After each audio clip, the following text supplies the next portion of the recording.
So what if I told you that scientists are figuring out a way to use the building blocks of the universe itself, atoms, and they're doing computations through atoms? That's happening today in science, and it's called quantum computing. I'm having a great time because these videos keep hitting YouTube on quantum and quantum technology, and I'm excited to watch the latest one from the Lawrence Livermore National Laboratory.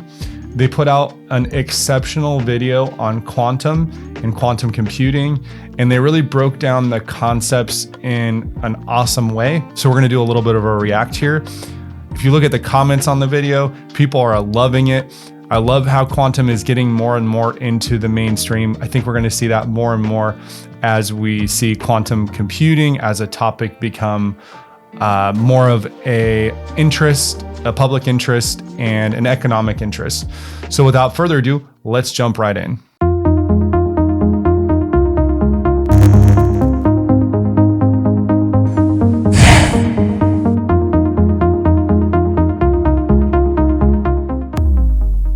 All right, guys, so I have the YouTube comments for this video that we're about to watch pulled up. I just wanted to show you a couple of the comments because I think it demonstrates really well the value of this video. Video is about 20 minutes long. I'm going to try to pause sparingly and give my thoughts, but take a look. So this is the best explanation of quantum computer function I have ever seen. I agree with some other commenters. Having watched a number of videos, none have been as clear as this one. This is a top-notch production. So Lawrence Livermore National Laboratory, Science on a Mission. I went in, I hadn't heard of them before, but I wanted to go and just give a quick shout out to their website. So Ideals in Action, Science and Technology on a Mission. For 70 years, LLNL has leveraged science and technology to make the world a safer place.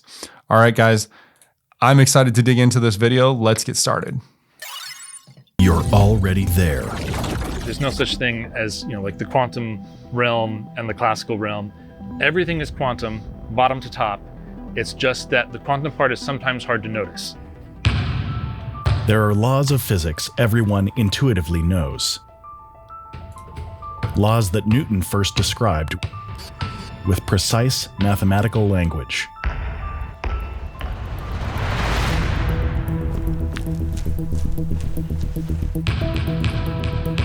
Among these rules, everything has a well-defined position. No thing spontaneously jumps from one place to another. There is no fundamental limit to how fast something can move, or how gently it can be nudged. These seem so obvious it sounds silly to list them out, but the remarkable thing is that they are only approximations of true reality. We call these rules of thumb classical physics, but beneath them lies a deeper fundamental theory of nature that we call quantum mechanics, and it's far stranger than you could ever imagine. Take spin, for example. Most people think that when you spin something, there is no limit to how slow it can revolve. But most people are wrong. Spin comes in irreducible chunks. The slowest a basketball can rotate is one turn every 250 sextillion years. The next fastest speed is 2 turns every 250 sextillion years. These spin chunks are too small to notice in a basketball, but the effect is more obvious with lighter weight objects. A virus can only spin at a rate of once per second, 2 turns per second, 3, etc. But no in-between spins can exist. Looking at yet smaller sizes, it's more obvious that an electron's qualities like spin, charge, or magnetic flux are irreducibly chunked, or quantized. Electrons don't actually spin at all, yet still have an intrinsic angular momentum called spin up or spin down. And the weirdness doesn't stop there. You can learn quantum mechanics, which is kind of the base code of the universe. And you can learn how that's done in a book, and you can even do some basic experiments. But you don't really appreciate it until you try to make something new out of it. Today, scientists aren't limited to watching nature do amazing and weird things. They can engineer systems using these properties. They can make something be delocalized, neither exactly in one place nor the other, nor exactly in two places at once, what physicists call a superposition. They can entangle two things such that neither is independently real and only their whole combination has an independent reality. They can even tunnel or quantum leap something through a barrier and have it appear on the other side as if by magic. Superposition, entanglement, quantum leaps. A computer designed using the strange quantum nature of reality could have unprecedented power, and everyone wants one. And that's why we're here. We're here to talk about quantum computers and quantum technology.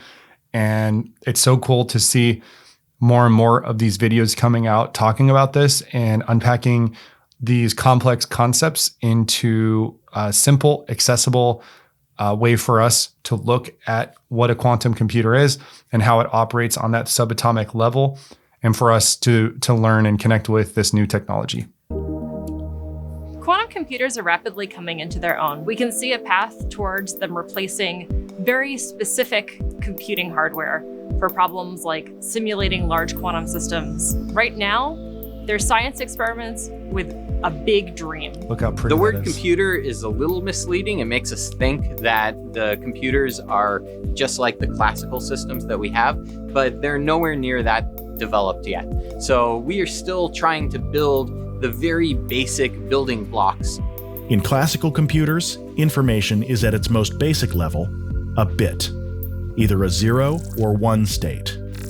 That's like your light switch being on or off, or more likely in a computer, it's a magnetic domain that's oriented up or down. When you're talking about a quantum bit, you now not only have something that's analogous to 0 and 1, up and down, but you also have the ability to be in superpositions of up and down. Quantum bits, or qubits, can not only be in two states at the same time, they can share or entangle their states across many qubits, increasing their computing power. You want a quantum superposition that is shared across many qubits, probably hundreds or thousands, until we have a quantum computer that beats what we can do with classical computers. In classical computers, operations are performed on bits using tiny electrical switches called transistors, more and more of which have been squeezed onto a chip. As transistors shrink, quantum effects become more noticeable and can even cause classical designs to fail. But if you're ready for those effects, you can use them to your advantage and even make a single atom the basis of a quantum bit. This, however, is more easily said than done. It's hard to get an atom to talk with another atom. People are doing it. That is one form of quantum computing. But a lot of the quantum computing that goes on in this lab is trying to use electronic circuits to emulate the same behavior as atoms. The electronic properties of atoms can't be customized. Circuits, on the other hand, can be made any way scientists like. We've become able to make pieces of metal that also have these discrete sets of energy states, at least when we make them cold enough. The key ingredient to accessing a circuit's quantum properties is temperature. If you freeze some metals colder than the vacuum of space, they become superconducting. The name literally refers to how you can conduct electricity through a metal with no loss. And the first time I heard about it, I thought that was the most important property of superconductors. But I would call it a macroscopic quantum state. The idea is that when you get cold enough, all these electrons start moving in lockstep, all doing exactly the same thing, right down to the quantum mechanical level. So even though it's a huge macroscopic number of electrons, it's behaving like one electron going around an atom, something you can almost get your hands on and touch. And so an artificial atom, when we're talking about quantum computing, is usually a solid state system. In this lab, usually we meet a transmon qubit, which is a capacitor with an inductor. These type of circuits are known as LC oscillators because the energy oscillates back and forth between two components like a bell. Or where the capacitors store. So just going back to the shot with him in it, for those of you who don't know, the energy oscillates back and forth between two components like a bell. So the quantum computer they have in the back here on the screen, that is essentially the vast majority of what you were looking at is the cooling apparatus to cool down to these subspace temperatures so that they can process information on the atomic level and have reliable coherence with these qubits, which is pretty crazy. Or where the capacitor stores energy in the electric field and the inductor stores energy in the magnetic field, and the energy just sloshes back and forth. It's like the energy goes to the inductor, sloshes to the capacitor, back and forth. But this is no ordinary LC oscillator. Its cold, superconducting metal suppresses the background noise to such a degree that the circuit's quantum nature becomes accessible. And at negative 459 degrees Fahrenheit, the discrete energy levels become clear, like the electron energies in an atom, but with properties we can design, name, and manipulate. If you take all the energy out you can, so there's no sloshing, we just call that zero because we're unimaginative. And if you add the smallest amount of energy you can to that, we call that one. Operations are performed on these qubits, not by arranging transistors like in a classical computer, but by nudging the qubits with microwave pulses. It's kind of like trying to make a wine glass ring. It's not going to ring at any frequency that you can make. Similarly, our qubits are oscillators that have a defined resonant frequency, and it's only when we're hitting that frequency that they respond. Say we wanted to push a system from the 0 state to the 1 state, we would put in a little tone of just that frequency to get that up to the first one. So far, so good. Now we're in the 1 state. If we want to go from the 1 to the 2, then we put in just the frequency that would go from 1 to 2. But that's the same as the frequency that goes from 1 back to 0. You could go either way. It might even be a superposition, and then you would just kind of lose track of where you are. With evenly spaced or linear energy levels, a qubit would be impossible to control. So scientists use an unconventional, non-linear inductor with energy level spacings that are not alike. So what we need is each of those energy splittings to have unique frequency. That's what the nonlinearity does for us. So the 0 to 1, there's a 0 to 1 frequency, there's a 1 to 2 frequency, a 2 to 3 frequency, and so on. You need to be able to individually address those energy levels. The way you individually address them is by having unique frequencies for every transition. And the way you have different frequencies every transition is to have a little nonlinear element. This nonlinear part of a qubit is incredibly small. In fact, it's invisible to the naked eye.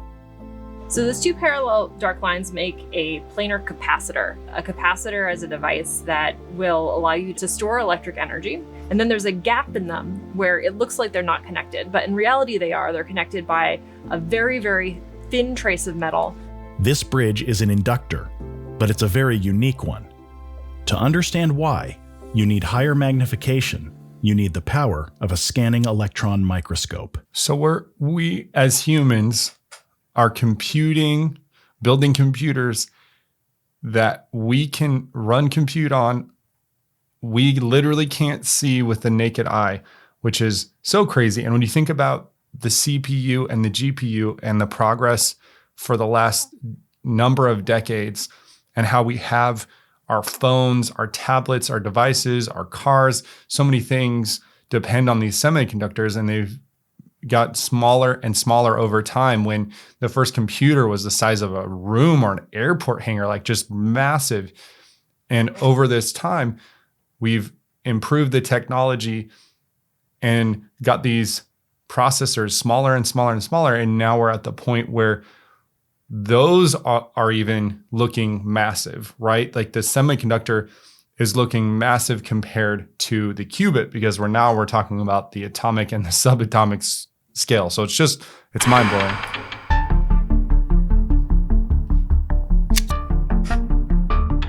Zooming into the qubit reveals a strange stack of overlapping metal.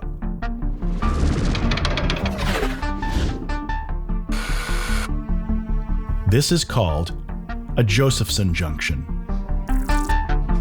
The Josephson junctions are the magic that make our qubits work. It is a layer of superconducting metal. It's just like a little layer cake, a layer of oxide that does not conduct electricity at all, and then another, if I had a third hand, superconducting layer on top of that. The way we make Josephson junctions is a bit complicated. We have to take an aluminum layer, a very well-ordered aluminum layer, then we oxidize it. Oxidizing is kind of a messy process. It's essentially allowing it to rust. So we take an aluminum layer, we allow it to rust, and then we put another aluminum layer on top. And that seems pretty uninteresting because you can't have any current go through an insulating gap by definition. But if you make it thin enough, you get another one of these quantum mechanical effects where there's no such thing as the electron concentration just stopping hard. If they overlap enough, then you can get what's called tunneling, where they will just quantum mechanically, quantum leap, whatever you will, that's a term, jump from one side to the other. This quantum It's just crazy, guys. It's crazy. tunneling is what gives the qubit its nonlinear energy levels. That, in essence, means that when you change their amplitude, their frequency changes. The equation for them is actually identical to the equation of a pendulum. I have a pendulum right here, and we can perform an experiment. If I go and I start oscillating this pendulum very slightly, you'll notice that it's going back and forth pretty quickly. If I go and increase the rate of oscillation, the amplitude of oscillation, it takes longer to do a full loop. So the fact that I can change the amplitude and that changes the frequency is what makes our quantum computer controllable. Meaning that if I want to switch one quantum bit from 0 to 1, I have a microwave pulse that corresponds to that. If I want to put 2 quantum bits into a superposition, I have another set of microwave pulses that do that action. It is that set of pulses that do something that I know that we call a logical gate. So why are quantum computers still experimental? Well, on paper, quantum computing is solved. The theory, which is a mathematical description, and the hardware, which is a piece of metal in this case, don't line up to every single level. And so anything where the theory doesn't match the physical system is something we call noise. We have noise from everything around us. If you look at room temperature, we have infrared cameras that allow you to see in the dark. That, for us, is noise. Infrared will cause a whole bunch of noise on our qubits. That's why we cool them down to very low temperatures to try and isolate them from the room temperature noise. Noise not only introduces errors into quantum computers, it can unintentionally change a qubit's delicate quantum state, a process called decoherence. So to separate them from their environment, scientists run their experiments in giant refrigerators that are more complicated than you'd imagine. So if we're going to send a signal into our fridge here, it all starts on the room temperature racks on my right. They come up overhead and come in through the top of the fridge, through this very top plate, which is always at room temperature. On the outside is the regular lab space. On the inside, when all the shields are on, will be under vacuum. Vacuum is important because if there's any air in the fridge, that would transmit heat from room temperature to the colder stages inside. We pump out all the air, and then each stage gets a little bit colder all the way down to the bottom. So there's 37 lines coming in the input here. Our signal will follow one of them, little coaxial lines, and they all have a wiggle to them. That's for 2 reasons. One is the fridge will expand and contract a little bit as it changes temperature, and we don't want to put any strain on these. So that just can take a little flex and it doesn't damage the cables if they change in length slightly. The other is we're paranoid about any stray light getting in, some infrared light or something like that. The light won't bend around corners and send any photons we don't want into the fridge. This stage is at about 30 Kelvin. That is not a temperature that comes up in everyday life. The nitrogen in the air that you're breathing will turn to liquid at 77 Kelvin. Oxygen a little above that. Air is ice. The next stage is 3 Kelvin. At this stage, even helium, the last gas of anything, becomes liquid. Helium never becomes solid, fun fact. At this point, gases don't exist at this temperature, at 3 Kelvin. Now you're a solid or a liquid, there's no other choices. We go to even skinnier cables, as we get down skinnier, just less metal will conduct less heat. We want to make sure that we don't conduct any heat from stage to stage. These are a metal that's a very low thermal conductivity, a copper nickel alloy, I think. And then we get colder to about 1 Kelvin. This is the still. This stage we actually add heat to. For all the hard work we do to try to get cold, this is the stage that we actually heat to get it to just the right temperature. Next stage, 100 millikelvin stage. Each one gets a curlicue down to the mixing chamber, which is at about 10 millikelvin, which is 30,000 times colder than room temperature on an absolute scale.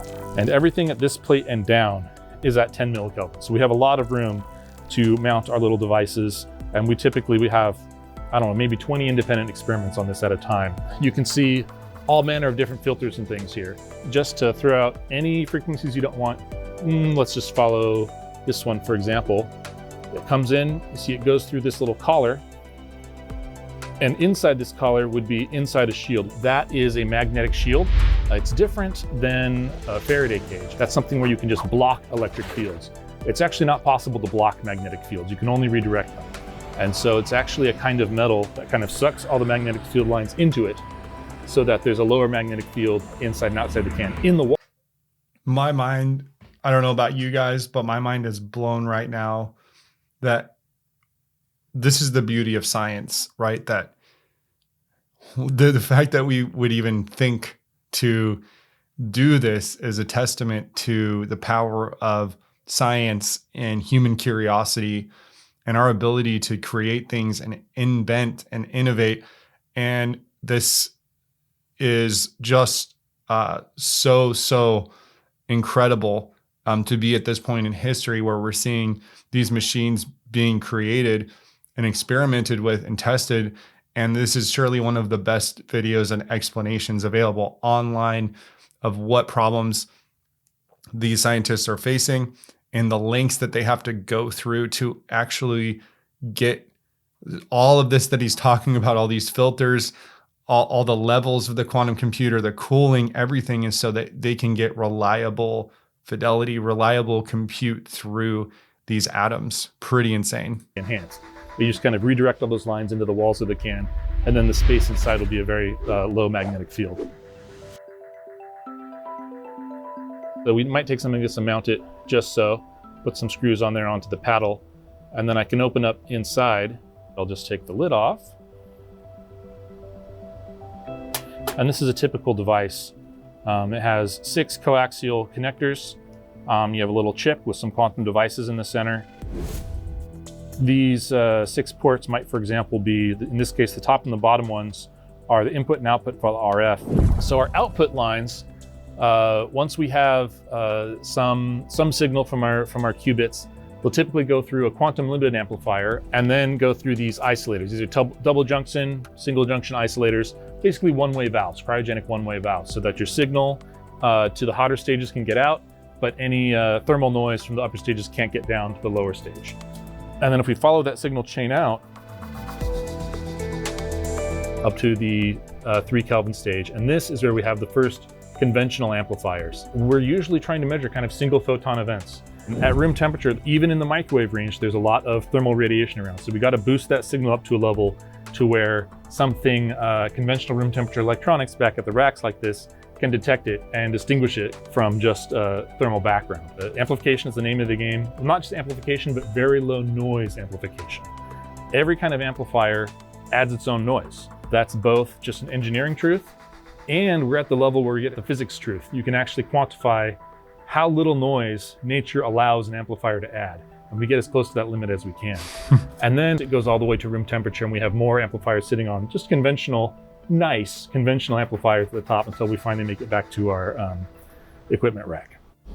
Okay, this is a VNA, one of our workhorse instruments among many around here. VNA stands for Vector Network Analyzer. Vector in the sense that if you've ever used a vector in math, you know it's something that has both an amplitude and a direction. In our case, we think of our microwave signals as vectors. They have an amplitude, and as it's going around in its cycle, repeating again, that's like 360 degrees in a circle. And we want to know exactly what the direction the phase of the signal is. That's what makes it a vector analyzer. What makes it a network analyzer is it has more than one port. So this one has 4. We're just going to be using 2 in a little demonstration here. You know, I do love what he said about the limits of physics and how even this microphone, for example, any amplifier, anytime I'm transmitting noise or any sort of signal through this microphone, if I add an amplifier to it, it will inherently add noise. So they're working within the laws of physics and the limits of physics to read these signals. And it's no small feat. It's not an easy thing to do. And it's pretty crazy that the science is already this far. So you can imagine what's going to be happening in the next 5, 10, 15 years as these computers become more and more powerful and capable. Pretty insane. We're hooked up to ports labeled 3 and 4 right now. I can grab this guy. This is where we're going. This is one of our 3D cavities that we will mount on the fridge. And we're just doing a little room temperature test on it. We're hoping that it has a frequency of around, I think 6.7 gigahertz. And we're just going to measure that before we cool down and make sure that's what we want. We know where to measure when it gets cold. This is something that does have a little qubit inside, but we won't be able to see anything quantum about this at room temperature. We're just looking at what the cavity does.